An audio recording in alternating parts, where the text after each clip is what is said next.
Buenas tardes, nosotros vamos a presentar sobre el tema de proteínas. El equipo está conformado por Esquivel Cárcamo Amcielie, Méndez Rodríguez Naidelín Elizabeth, Núñez Hernández Lisset Carolina, Ojeda Álvarez Ana Paola y su servidora Pedraza Márquez Kerenali. Voy a comenzar diciendo qué son las proteínas.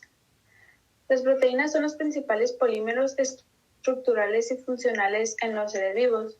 Son las biomoléculas más abundantes y con mayor variación en cuanto a su función biológica. Son moléculas que están compuestas por carbono, hidrógeno, oxígeno, nitrógeno y algunos fósforo y azufre. Las proteínas son sintetizadas como una secuencia de aminoácidos unidos por enlaces peptídicos en estructuras poliámida lineal y toman estructuras tridimensionales complejas al cumplir sus funciones. Los enlaces peptídicos son las uniones amida entre el grupo carboxilo de un aminoácido y el grupo amino de otro. Las proteínas se encuentran clasificadas en proteínas fibrosas y en proteínas globulares. Vamos a comenzar hablando de las proteínas fibrosas. Estas generalmente contienen porciones elevadas de estructuras secundarias regulares. Son una clase de proteínas que forman parte importante de los componentes estructurales de cualquier célula viva. Tienen una estructura alargada formada por largos filamentos de proteínas de forma cilíndrica y no son solubles en el agua. Debido a su forma de varilla o de lámina, muchas proteínas fibrosas tienen funciones estructurales en vez de dinámicas. Sus funciones principales consisten en servir como material estructural de soporte, resistencia y protección para los tejidos de los diferentes organismos vivos. En la vemos la estructura repetitiva de la fibroína de seda, una proteína fibrosa. Un ejemplo de proteína fibrosa es el colágeno. Las moléculas de colágeno genéticamente distintas de la piel, de los huesos, de los tendones, de los vasos sanguíneos y de la córnea proporcionan a estas estructuras muchas de sus porciones especiales. Por ejemplo, la fuerza tensora de los tendones y la transparencia de la córnea. La prolina y la 4-hidroxiprolina pueden representar hasta el 30% de la composición de aminoácidos de una molécula de colágeno. También están presentes cantidades pequeñas de 3-hidroxiprolina y de 5-hidroxilicina. También están las proteínas globulares. Estas, a diferencia de las proteínas fibrosas, tienen una conformación tridimensional, más bien redondeada o esférica. En general, implican la unión precisa de pequeños ligandos o de grandes macromoléculas como los ácidos nucleicos y otras proteínas. Cada proteína tiene una o más cavidades o hendiduras únicas, cuya estructura es complementaria a la de ligandos específicos. Una vez que se unen, la proteína experimenta un cambio conformacional que está ligado a un suceso bioquímico. Por ejemplo, la unión del ATP a la miosina de las células musculares. En la imagen observamos la estructura de 3 proteínas globulares que transportan el oxígeno: la hemoglobina y la hemoglobina y la mioglobina. Una de las funciones de las proteínas es que estas son específicas en cada una de ellas y permite que cada una de las células mantengan su integridad. Estas se defienden de agentes externos para reparar daños, controlar y regular diferentes funciones. Todas las proteínas realizan diferente función dependiendo su unión selectiva o moléculas. Otra de las funciones de las proteínas es que estas llevan a cabo labores biológicos como la catálisis, el soporte, el transporte y la señalización gracias a su estructura que presenta en el estado nativo, un colectivo de conformaciones que hace posible el reconocimiento molecular y la transformación de moléculas. También les voy a hablar sobre las estructuras de las proteínas. La estructura primaria de esta es una secuencia de aminoácidos especificada por la información genética. Esta, al pegarse a la cadena polipéptica, se forman determinadas disposiciones que se localizan en aminoácidos adyacentes, es decir, que no son necesariamente continuos y que constituyen la estructura secundaria. La forma tridimensional global que asume el polipéptido se denomina estructura terciaria y se dice que las proteínas que constan en 2 o más cadenas polipépticas o subunidades tienen estructura cuaternaria. Les hablaré sobre la estructura primaria. En cada polipéptido tiene una secuencia de aminoácidos específica. Las interacciones entre los residuos de aminoácidos determinan la estructura tridimensional de la proteína, su función y sus relaciones con otras proteínas. Los secuencias de aminoácidos semejantes y se han originado a partir de un mismo gen ancestral, se dice que son homólogos. En la estructura secundaria de los polipéptidos consta de varios patrones repetitivos. Los tipos de estructura secundaria que se observan con mayor frecuencia son la hélice A y la lámina plegada B. Existen 3.6 residuos de aminoácidos por cada vuelta de la hélice y la distancia entre los puntos correspondientes de cada vuelta es de 0.54 nm. Estas dos últimas estructuras están estabilizadas por enlaces por puente de hidrógeno entre los grupos carbonilo y del esqueleto polipéptico. La hélice A es una estructura rígida en forma de varilla que se origina cuando una cadena polipeptídica se enrolla en una conformación helicoidal dextrogira. Y las láminas plegadas B se forman cuando se alinean dos o más segmentos de la cadena polipeptídica una al otro lado.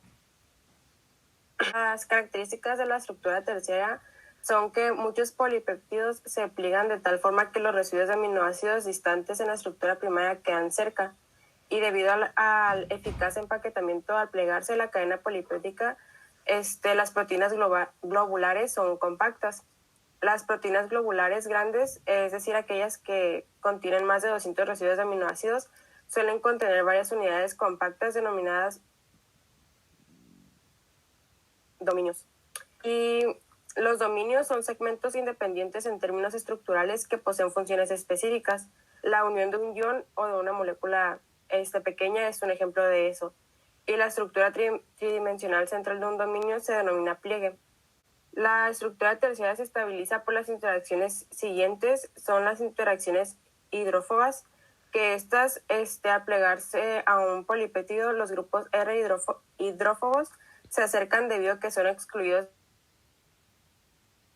del agua. Luego las moléculas de agua muy encubiertas de solvatación se liberan del interior, aumentando así el desorden, es decir, la entropía de las moléculas de agua. Y la variación de entropía favorable es una fuerza impulsora fundamental en el plegamiento proteínico. Es importante también resaltar que unas moléculas de agua permanecen en el centro de las proteínas plegadas, donde cada una forma hasta 4 enlaces por puente de hidrógeno con el esqueleto del polipéptido. Y la estabilización apartada por las pequeñas moléculas de agua estructural pueden liberar al polipéptido de sus interacciones internas. Las interacciones electrostáticas son las más fuertes en las proteínas y se producen entre los grupos iónicos de carga opuesta. Se denominan también puentes salinos, y estos enlaces no covalentes son significativos solo en las regiones de la proteína donde está excluida el agua, debido a la energía que se requiere para eliminar las moléculas de H2O de los grupos iónicos cerca de la superficie. Luego, en los enlaces por puente de hidrógeno se forma un número significativo de enlaces por puente de hidrógeno en el interior de una proteína y sobre su superficie. Además, forman enlaces por puente de hidrógeno entre sí. Las cadenas polares de los aminoácidos pueden interactuar con el agua o con el esqueleto polipeptídico. De nuevo, la presencia de agua impide la formación de enlaces por puente de hidrógeno con otras especies. Después está la hidratación, y pues como se describió con anterioridad, el agua estructurada es una importante estabilizadora de la estructura proteínica. La capa de hidratación dinámica que se forma alrededor de una proteína también contribuye con la flexibilidad requerida para la actividad biológica. Y por último, los enlaces covalentes se crean por reacciones químicas que alteran la estructura del polipéptido durante su síntesis o después. Los enlaces covalentes más destacados en la estructura terciaria son los puentes disulfuro, que se encuentran en muchas proteínas extracelulares. En los ambientes extracelulares, estos enlaces fuertes protegen en parte de la estructura proteínica de los cambios adversos de pH o de concentración salina. Pues por último está la estructura cuaternaria, y muchas proteínas, en particular las que tienen pesos moleculares más elevados, están formadas por varias cadenas polipeptídicas, y las proteínas con múltiples subunidades en las que algunas o todas son idénticas se denominan oligómeros. Los oligómeros están formados por protómeros que pueden estar formados por una o por varias subunidades. Un gran número de proteínas oligoméricas contienen 2 o 4 subunidades protoméricas, denominadas dímeros y tetrámeros, respectivamente. Hay varias razones para que existan las proteínas con múltiples subunidades. La síntesis de subunidades aisladas es más eficaz que aumentar sustancialmente la longitud de una única cadena polipéptica. La segunda es en los complejos supramoleculares, como las fibras de colágeno. La sustitución de componentes más pequeños desgastados o dañados puede realizarse de manera más eficaz. Y por último, las interacciones complejas de varias subunidades sirven para regular la función biológica de una proteína. Ahora les explicaré sobre la desnaturalización de una proteína. Esto ocurre cuando hay una alteración de las interacciones entre los grupos R que estabilizan la estructura de las proteínas. La pérdida de las estructuras ocurre cuando cambian las condiciones, como por ejemplo aumentar la temperatura o hacer el pH muy ácido o muy básico.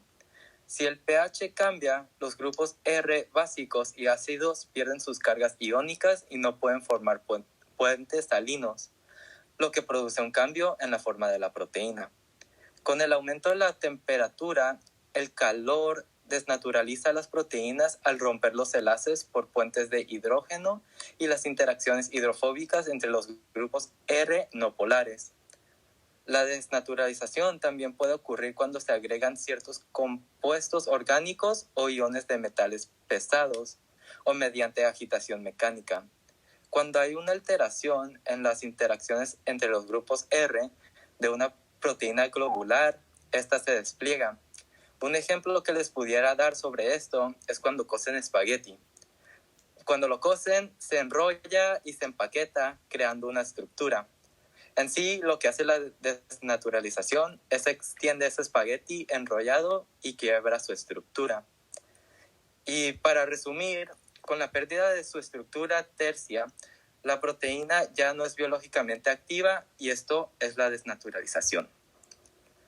Esto es todo por nuestra parte. Muchísimas gracias.